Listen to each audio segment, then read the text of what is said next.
Well, hi, my name is Ray Hilbert, and I am the founder of Kingdom Factor. And for more than 25 years, I have had the incredible pleasure and honor to come alongside faith-based business owners and leaders to really help them live out their faith and values in the way they lead their companies, the way they lead their families, serve in their communities, and so forth.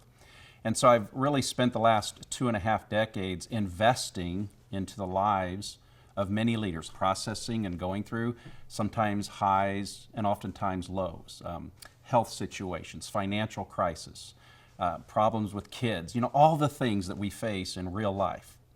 Well, those issues came knocking on my door in September of 2021. It was just a typical day. I was in the process of getting a life insurance policy reworked actually. I was getting some blood tests done. I'm 56 years old at the time. Everything seemed perfect.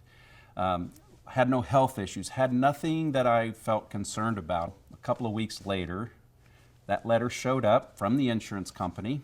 And, frankly, I was being a little bit casual, just thinking it was another piece of mail and kind of assuming that when I opened that letter, everything was going to be status quo. Well, I've got to tell you, I got a big shock that day. Right across the top of that letter, in big red letters, was the stamp rejected. My application for life insurance was being rejected. And it gave me some results from my blood work that had elevated levels that indicated, not confirmed, but indicated a likelihood or at least the potential for cancer.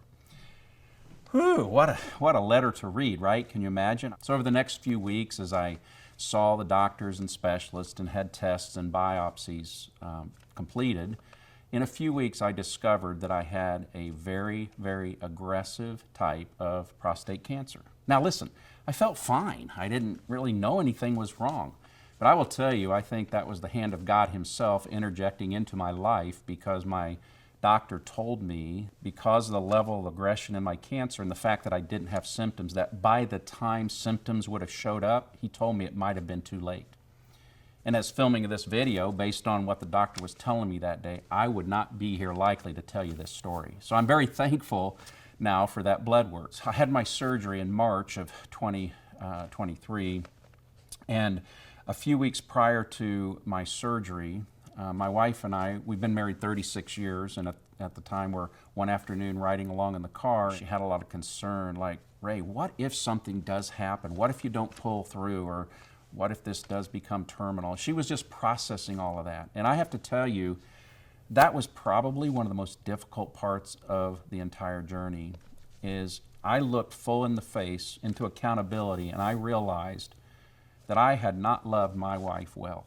And what I mean by that, not that I had treated her poorly, but that I did not have a plan in place that should something happen to me, she would be well taken care of. Now, I'm not talking about the will, I'm not talking about the estate trust and things like that. We had met with our attorneys and had all that in order. But I'm talking about all the things that life would entail for her if I weren't here. And you think about those first few days when a loved one passes. There's family and friends around, everybody's bringing food, and there's just energy. And in many ways, despite the grief that's there, the reality of the situation hasn't set in yet for that surviving spouse and their kids. But it's 4 and 5 days after, when now the house is quiet again. I've heard it described that the home becomes like a museum. It's that time when the reality sets in. I did not have a game plan in place to really help her navigate all the things that would happen if I weren't here. How would bills get paid? Who did bills even go to? How would the home be maintained? Who are the key relationships that she needed to maintain? She didn't even know who all my advisors were, my insurance agents, and all the things that I had on the business side. There were so many questions that she had, and I didn't realize the depth of her anxiety. Well, I've come since to find out a lot of families are in the same situation. I've talked with now numerous couples who have this conversation, and it's one spouse or the other, usually, right, that takes care of the bills and the finances and all of those things. And the other spouse really doesn't know what all's going on. And that's just kind of how they live life. That's how my wife Beth and I were living our lives. We weren't doing anything wrong. I wasn't intentional about really educating and helping to equip her if I wasn't around to take care of all that. So that began the journey, that began the process. And I got very intent, and over a 6-month period of time, began to put together what I've now called a game plan for your surviving spouse and family should something happen to you. And as you watch these videos, we're just going to invite you to consider these topics and these questions for yourself. Could either one of you step in and take care of the household issues, take care of all the financial issues, take care of the maintenance, take care of everything that needs to be taken care of so that life can go on after the loss of a loved one? That's my invitation to you in these videos and in this process, is will you engage in one of these most important questions in life, and that is, do I have a game plan for my surviving spouse should something happen to me? If you would like more information, I'd love for you to visit our website at kingdomfactor.us, kingdomfactor.us. You can click on the Contact Us there, and you can get in touch with me. Could we have a conversation? I'd love to share more. I'd love to help you understand how this has changed our marriage.